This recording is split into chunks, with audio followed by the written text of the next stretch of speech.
everyone, and welcome back to the American Dairy Farm. We are just gonna get ready to spread some lime on fields. We got the co-op to bring us some lime. Well, actually, I brought it. I had to hook up to the trailer, but they did offer me the trailer to fill it. So there is lime in here. About, I think it's 80 yards worth, 80 or 90 yards worth left in there after this dump here.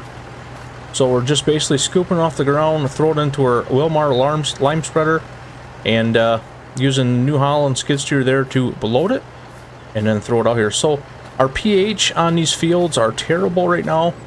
So we're going to take care of about 65 acres. Obviously we can't do all of it now because we have our beans and corn growing in most of it, but a couple of our hay fields that we just took first crop off, we're going to take care of that, at least get them done.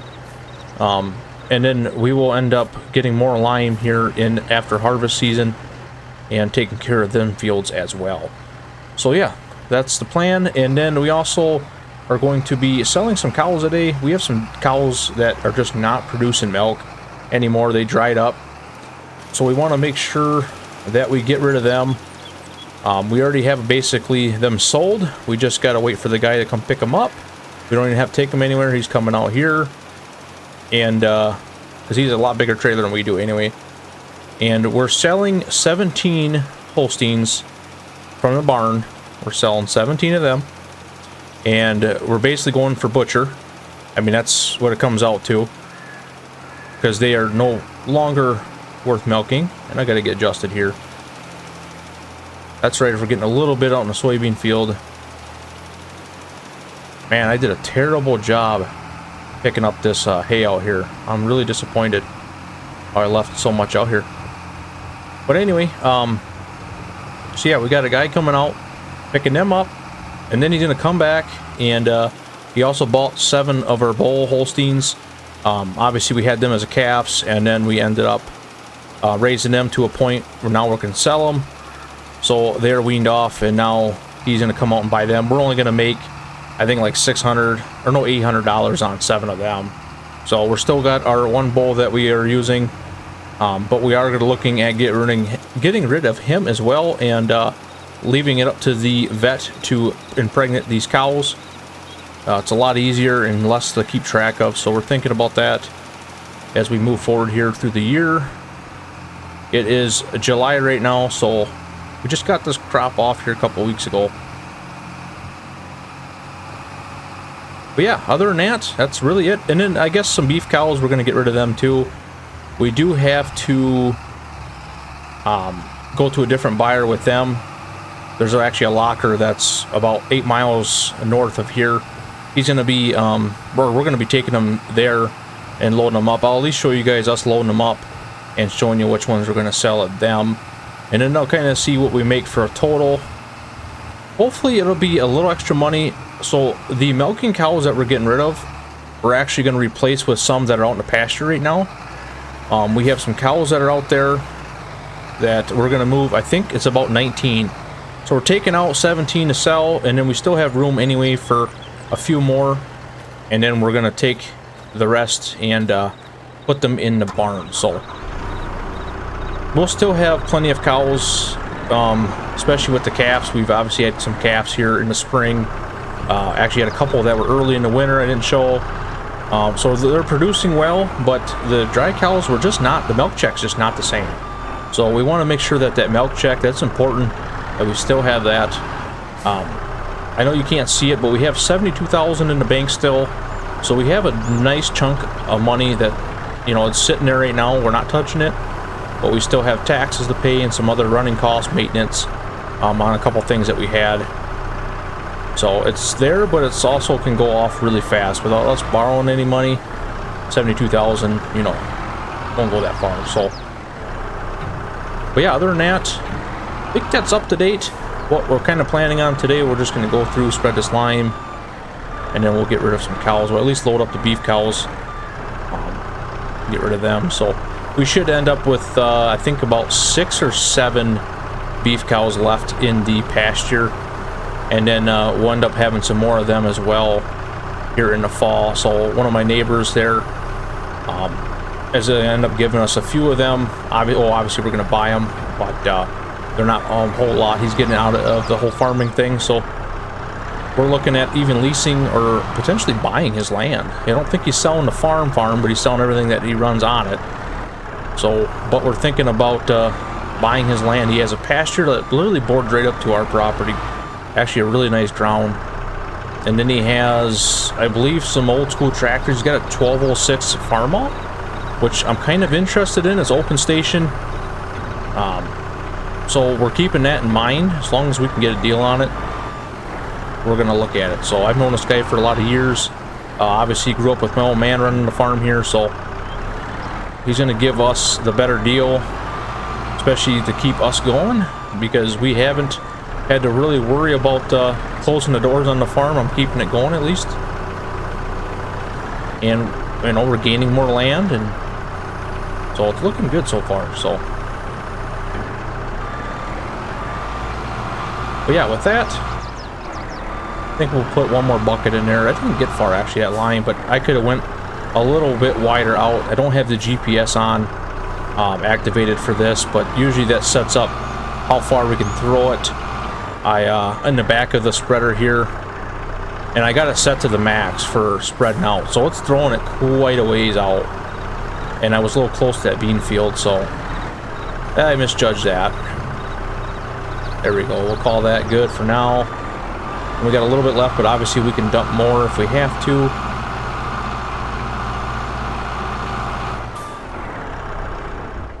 So yeah, this New Holland has done us some good. I do like that skid steer a lot.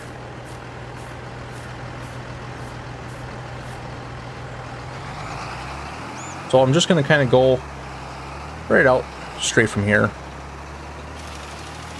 And we'll see how far we're actually getting with that. Yeah, so we're getting quite a ways out. And don't mind the flash there, the dust, I can't get that fixed. But we're going quite a ways out. That's about normal. And that is max. I'm gonna actually stay in this view. This is gonna help me out a little bit better, so I can save as much, because lime is not, you know, believe it or not, in this day and age, it's not actually that expensive. So, and it's a really beneficial to farms to have that.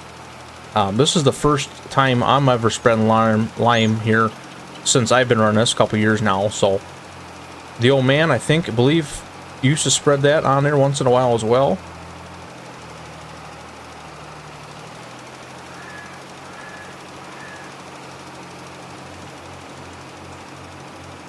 Make sure we get everything here.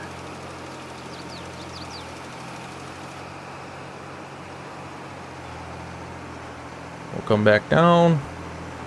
But yeah, that other little hayfield, that won't take long to spread that, so we'll obviously have some extra, and then we'll weigh out at the co-op, and they'll just basically do the math on how much we used, and they'll charge based off that. So at least that's what I was told anyway. That's how they're going to do it this time. But I did already request more in like November, October, November. I know it's late to spread lime, but we are going to do it. So as soon as we get the ground out, the crops out of the ground, we are going to be spreading lime. Hopefully everything goes good. Now if we have a late harvest, that won't be happening, but if weather works with us, which is usually against us, we'll be okay. So you can only hope. Obviously, as a farmer, you want to make sure that get your crops off, because crop insurance, it just doesn't do it anymore.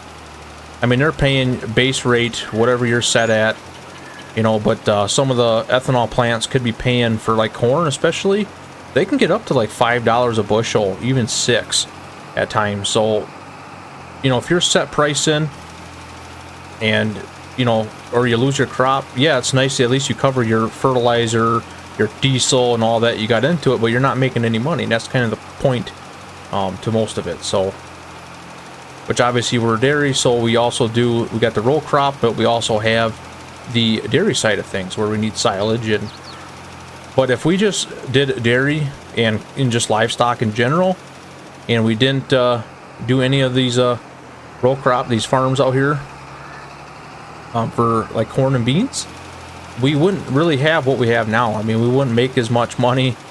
Our milk check for a couple months was below 5,000, which is pretty sad. So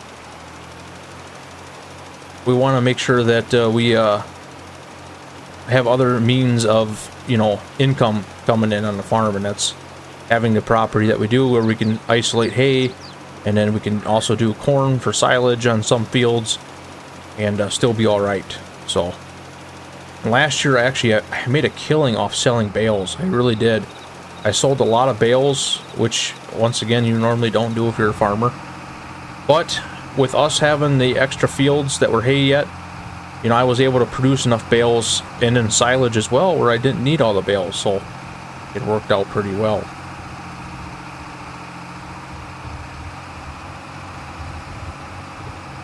Yeah, I can go a little wider here, but just like this. So third person's a lot better here. And we're just about out anyway, so I'm gonna fill up what's left on the ground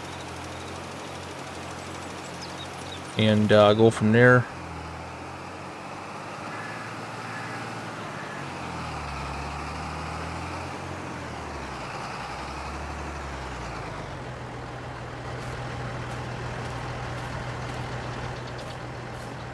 There we go. All right, I'm gonna get this filled up.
All right, we are just finishing up here on this last piece.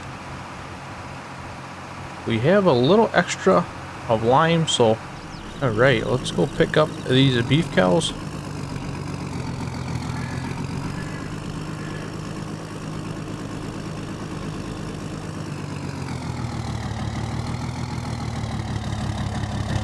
All right, so we actually have 6 now out here.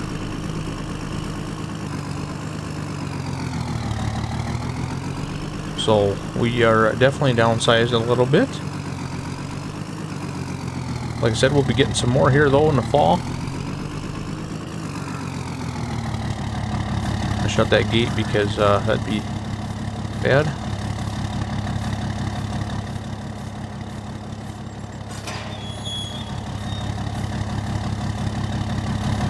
All right.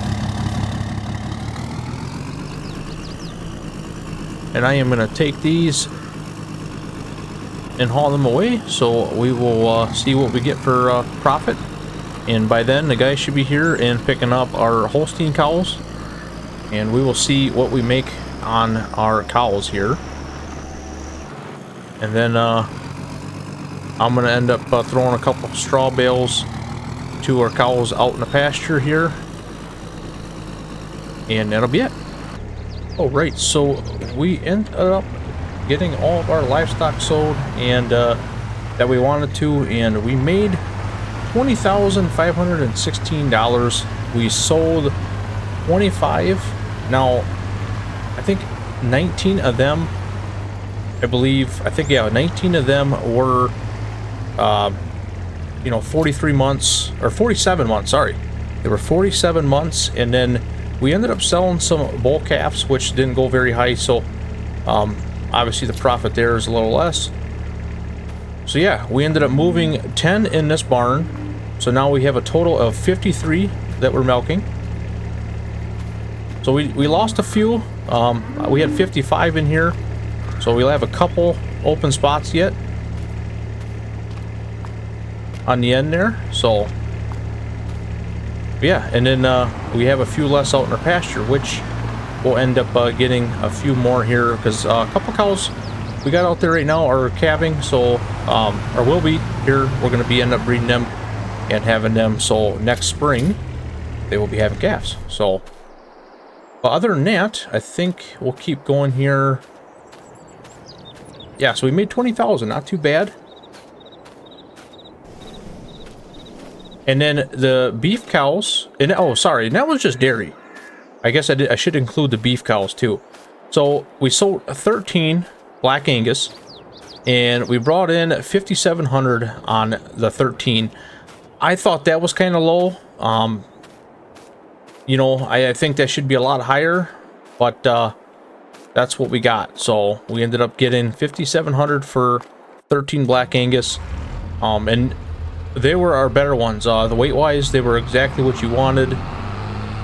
So kind of disappointed in that number there, but if we had kept them any longer, who knows? I mean, we might not have been able to sell them. So yeah, it's kind of a hit, but at the same time, you know, we got some extra money. So actually a total we made was $2,700 off selling our livestock here. So prices are not that great right now here. You know, obviously the Holsteins for butcher, I didn't expect them to go that much per cow. I was expecting the Angus to go a lot more than that. But like I said, what do? Either you keep them, and they were prime. I mean, they were ready to go. So that's exactly, they were exactly the weight we wanted them to be. So I felt like we had to. So yeah, other than that, we're gonna spread this straw out. We are down on some bales too.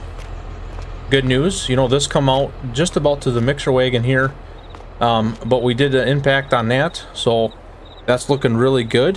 Hopefully we can get this. So this is last year's crop, these bales here, and these ones that are stacked nice or this year's crop that we've got so far. So, and obviously we'll have one more cutting for the year. So by the time we get that cutting going, these bales should be gone, and then we will be on our first crop. So that'll get us through the winter. So everything should work out pretty good. And yeah, we're excited for it. So, and obviously we got some manure to spread. That pit's getting pretty full, a lot fuller than we would like. So we'll have to get that as well. Actually, I do got to throw a couple hay bales to the cows. We're not milking them yet. It's early yet. Just after 1 o'clock right now. So, but I did throw them some straw, throwing these cows. Now I'm going to be throwing a couple hay bales up, and then that's pretty much it for the episode here. Yeah, price is not too great. Was looking to make a little bit more money, but you know, that's part of farming. Market's always a hit and miss. You don't really want to set a price, which livestock's a little harder to do, but you know, like your corn and beans, you don't want to really have a set price, I think, because the market just fluctuates all the time. I mean, if you set your price in and you sell, you know, let's just say, you know, 2,800 bushels of corn to the ethanol plant. You have 28 bushels, you're contracted out, you harvest that in November, you send it over there, basically. You know, you could be contracted for $3.50 a bushel. But the price that they're paying people just bringing it in could be way higher. You know, you could be at least 5 or so. So that's why I don't usually contract out, you know, contract out our crops, is for that reason. It's just too much risk.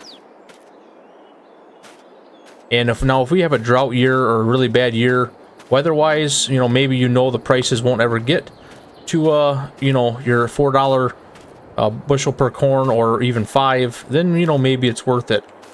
doing that. But for now, we're not going to worry about that. So, all right, there should be enough bales there. Man, we're stacking these little bales nice and neat. So these bales will get fed by tomorrow, so they'll be gone.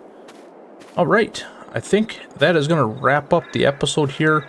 Let me shut the barn door here, and we'll put that hay wagon away. And I think that will be it.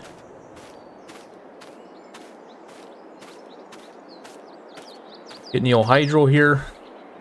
So one of the things also I should mention is this round baler here, we had some issues with this last cutting.